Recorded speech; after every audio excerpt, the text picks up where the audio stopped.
Good crowd today, again. Wow. Thanks for being here, guys.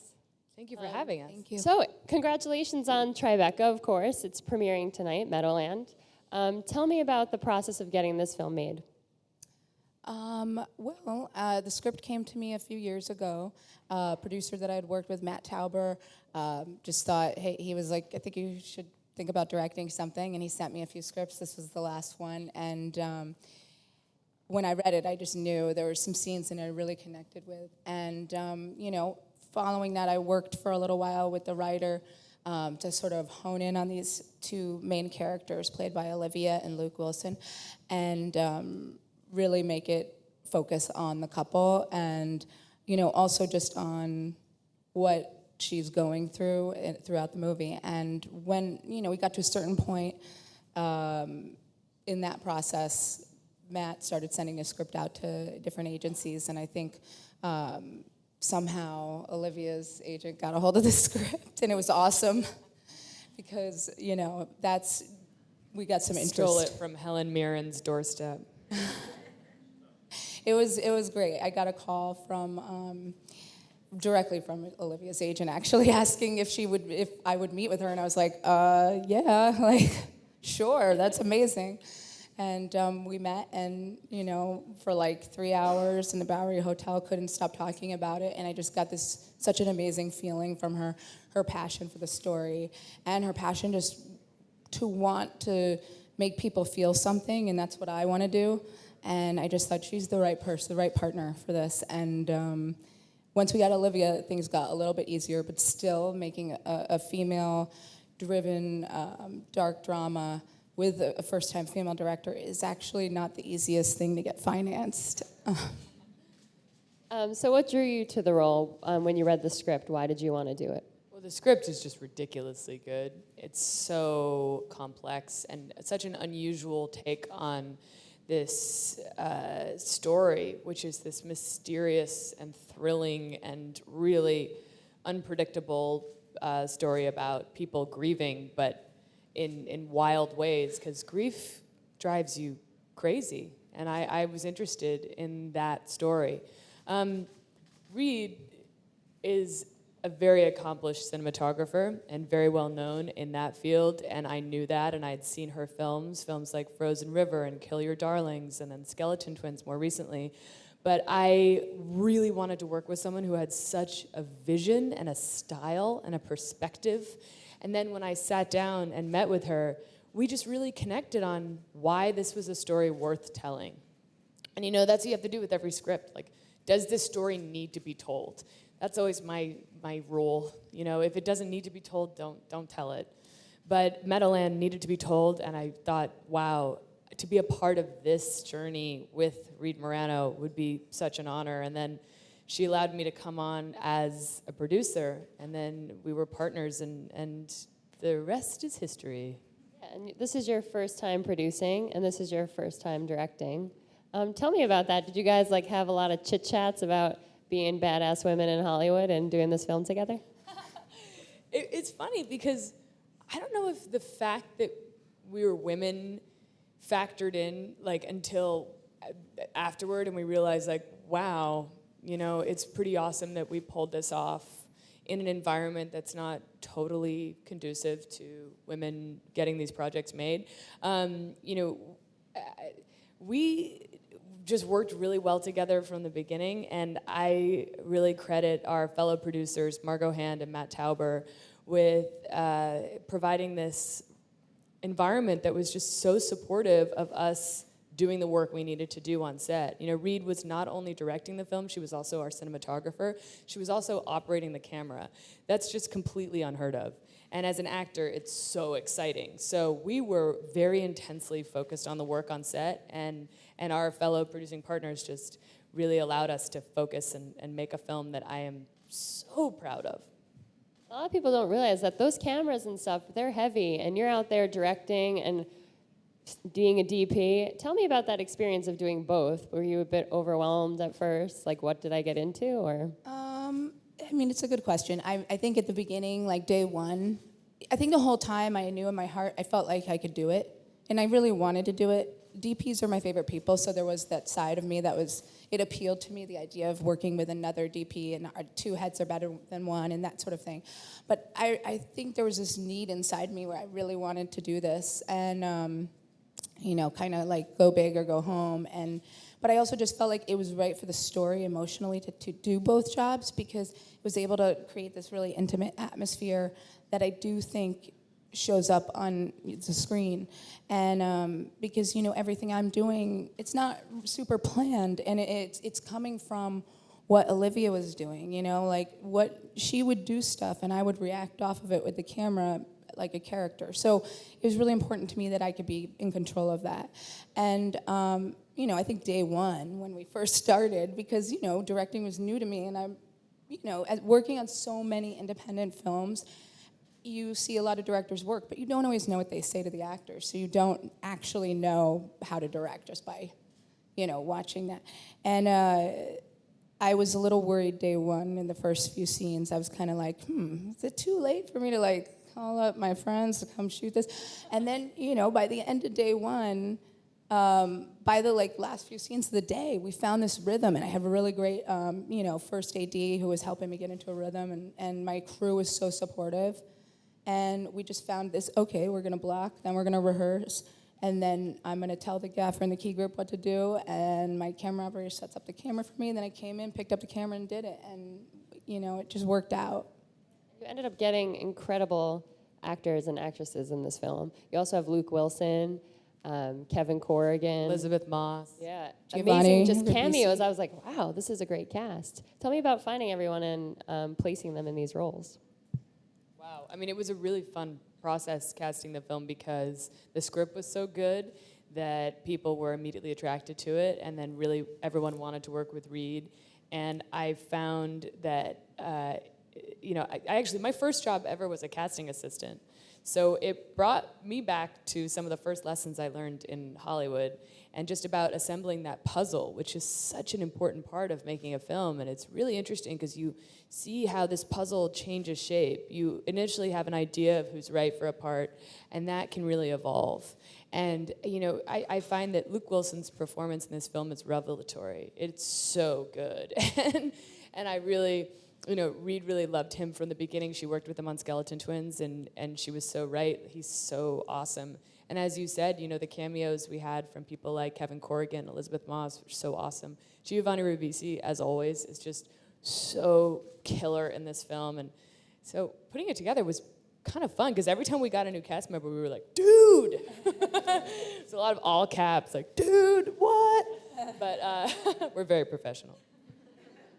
And being mothers, both of you, tell me about doing this film and how you kind of reacted to it, because it is a story about, parents dealing with loss, but it's also a story about humanity as well. But tell me about, shooting this knowing the dark nature of it. Well, I mean, what's really incredible is that Olivia had just become a mom, only a couple months before we started shooting it. She was so great that she decided to jump right into it afterward. And when she originally got attached to the project, she actually, we had no idea she was going to be pregnant. And it was so we joke around that it was method preparation for the role. I have two sons. My older son is actually in the movie. He plays Olivia and Luke's son in the film, so it's a little dark for me, but I think it was actually good for me to really feel, not that I would have had such a problem with it, but it really made me feel even more deeply connected to what they were going through, because I was imagining it myself all through the edit, to make the movie the most effective I could make it, I had to think of this thing happening over and over again with my son, Yeah, I think when you're telling a story about someone, the best thing you can do is truly empathize with them. And whether as an actor or a director, you really need to empathize with these characters. And whether that character is a villain or a hero, you have to understand them on a deep level to responsibly tell their story. And I think as mothers, we both really empathized with this woman, and I think that comes through. How was it for you to play this character? It is a very deep, dark, she's going through a tough time. And, you know, you've played roles of every kind of, in every genre, every kind of, you know, thing. What was this like for you, though? It was exciting. It felt so right. You know, sometimes that happens where you slip into a character and it's just like it fits so perfectly, and you think, wow, I think I was meant to do this. And it felt like that from the first moment. You know, it felt like Sarah was in me, and it was my responsibility to tell her story. So it felt really good. And how does it feel that it seems to be this revolution now with women in front of and behind the camera. Tell me about that. And is it hard to find roles that you're really passionate about? And is it hard to sign on to projects that, you know, you're really passionate about? Or do you find that it's not as difficult as people make it out to be? Yeah, it's really difficult, and there aren't a lot of fantastic roles. So when you find one, you fight for that role. And I mean, I remember getting the script, and I think what I wrote to my agent was, like, man, this is like dropping ham into a piranha tank. Everyone's like, oh my God. But I guess I was the feistiest piranha. I don't know. I really,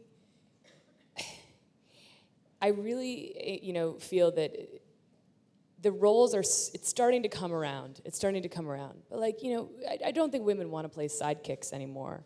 And I think audiences don't want to see that. And we really see that reflected in the numbers of what crowds are going to see in summer blockbusters down to independent films. And so I think production companies, studios, financiers need to respond to that demand. So it's up to the audience to continue supporting those films, and then more of those films will be made. Do you agree with that? Oh yeah, I agree with it 100%. I mean, I think for me, as a cinematographer, it's definitely you're a minority. You know, less than 2% of the top grossing films for the past 15 years basically have been shot by female cinematographers.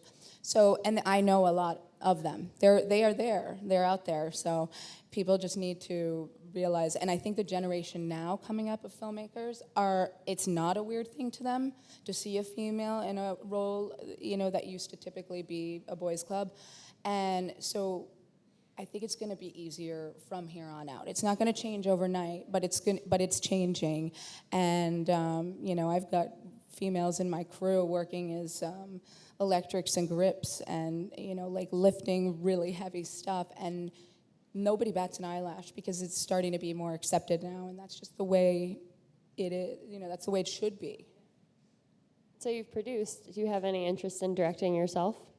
Absolutely. I directed a short a couple years ago, and I loved the experience. It was probably like my happiest 3 days ever on set was directing and running around, and I was just overwhelmed by this feeling of gratitude that everyone was getting together to make my weird little story, because I wrote it too, and so I just felt like walking around being like, thank you, sorry, thank you, sorry, thank you. And I loved the experience from pre-production to post, and I definitely want to do it again. I'm learning so much now from working with great directors, and I take notes, and I remember all these lessons, and I learned so much from Reed. You know, on a set, everyone is taking their cue from the director in every way, in terms of energy, positivity, focus, passion. And on this set, you know, we didn't have a lot of money, we didn't have a lot of luxuries, and everyone was working extremely hard because of how hard Reed was working. And that was just a wonderful example for me going forward, wanting to be a director as well. But, you know, I also really enjoyed the process of producing. I had executive produced Drinking Buddies, a film we made a couple years ago, and I really liked that too. But this, you know, was my first time in the nuts and bolts of everything from casting to financing and beyond. And I feel very inspired by it. I had a newfound respect for producers. And I now look forward to producing more things, many of which I won't be in. And you also had a baby at this time, too. So you're like running a film and going home and taking care of a baby. Yeah, and he came to set, too.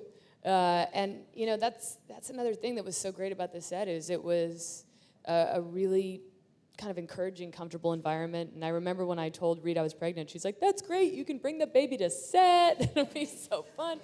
And, you know, that's a really kind thing to say to an actress, because, you know, women in all fields, whether you're in finance or in entertainment industry, there's a sense of, if I become a mother, will I lose some of the responsibilities I've been given that I've worked so hard for? So to have your coworkers and your boss tell you, you don't need to worry about that, we support you, is a tremendous gift. Do you guys find it hard at all to balance motherhood and your careers?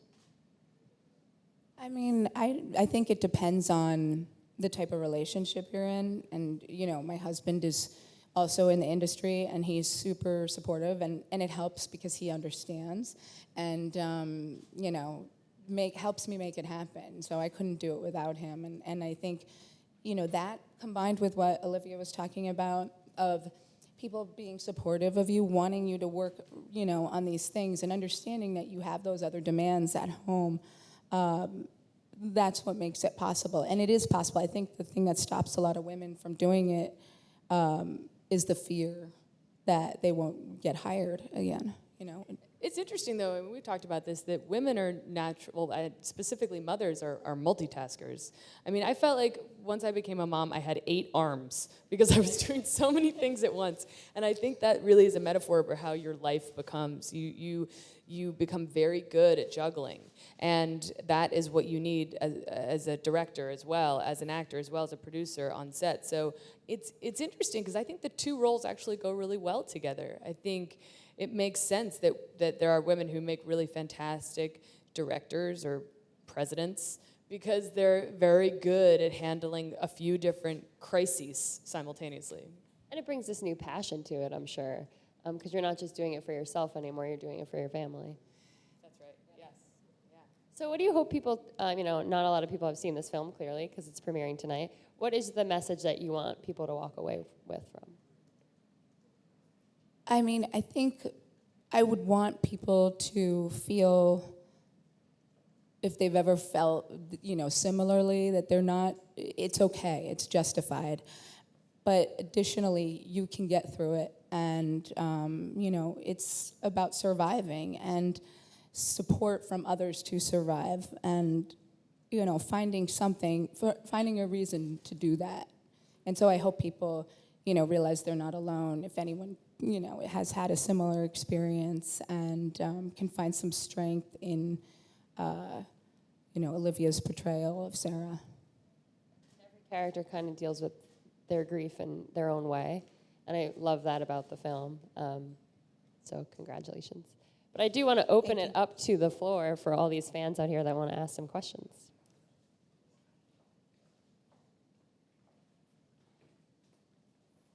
Hi, I saw Drinking Buddies. It was really good. Thank you. So congrats for that, and congrats for the new movie. I just wanted to know, what was your biggest challenge stepping into like the production role versus the acting role? Well, I had a lot to learn really quickly. So there were certain things that, you know, we'd be on a conference call, of which we had like 11 a day. And and someone would say something, you know, specific about like the nuts and bolts of financing or foreign sales, and I'd be like, got it. And then I would quickly be like Googling and emailing people and asking for their advice, like, what does it mean? How do I do that? Where does that come from? And so it was just a sharp learning curve. But I had great partners who were also just really supportive, really patient. I also tried to focus on what I could uniquely bring as an actor to the process of producing, whether it's an understanding of how to approach actors with an offer, or you know, just a sensitivity to the performer's side of the process.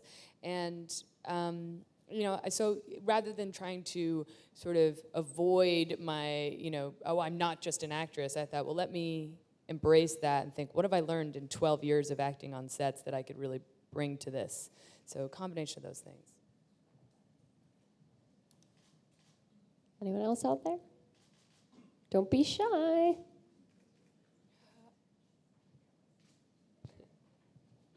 There's one here. There you go. Coca-Cola in the back. When you first started acting and then going into directing and producing, as a new mom, is one of those roles harder than another? I don't think there's any role more difficult than directing. And that is because you were doing everything else. I think directors are part actors, part producers, part technicians, particularly if they're also operating the camera, which is why no one does it except Reed and Soderbergh. But I think I think the great thing about our industry is really that you can flex your muscles in a few different roles. It's really cool. I don't really know another industry which says, now that you're in this world, you can try this, you can try that. So I'm really grateful to be a part of that. But I do think directing is the ultimate challenge, and it's something I hope to try again. Hey, so I'm a fan of House, and I wanted to know, after being on that show, did you start diagnosing yourself with crazy diseases or anything like that? I diagnose everyone. I do. I think I have medical training, and the weird thing is that people ask me. They're like, have you seen this before? What do you think this is? What do you think I should take for this? And I give them advice completely. I'm like, I think that's probably lupus, and I should take this medication I found in my drawer. It's an interesting thing, because like that's an example of a job and a world that couldn't be more different from making independent film. And it's really fascinating to have experienced both those things. But I don't know. I value it all. People think, you should do, you can't break into great dramatic independent film if you've done mainstream television. And I'm so grateful that's changed now, because you learn a lot from working on a television show. And Reed and I are actually about to do one together. We're both doing the HBO rock and roll show that Martin Scorsese's producing, and we're both really excited about it. She's shooting it, and I couldn't be more thrilled about that. And I think that there's something so cool about being able to experience both types of sets, and we both get to do that. It's super fun. So thanks for being here. As women in the industry, who are each of your female role models in the industry, and why? Well, I mean, the first female role model that comes to mind is my mom, but because she raised 5 kids almost on her own and put herself through school and went to Harvard and Columbia. But in the industry, my role model would be Ellen Kuras, who is an amazing cinematographer. She shot Eternal Sunshine of a Spotless Mind. And there are many other women like her I also look up to, Sandy Sissel, Nancy Schreiber.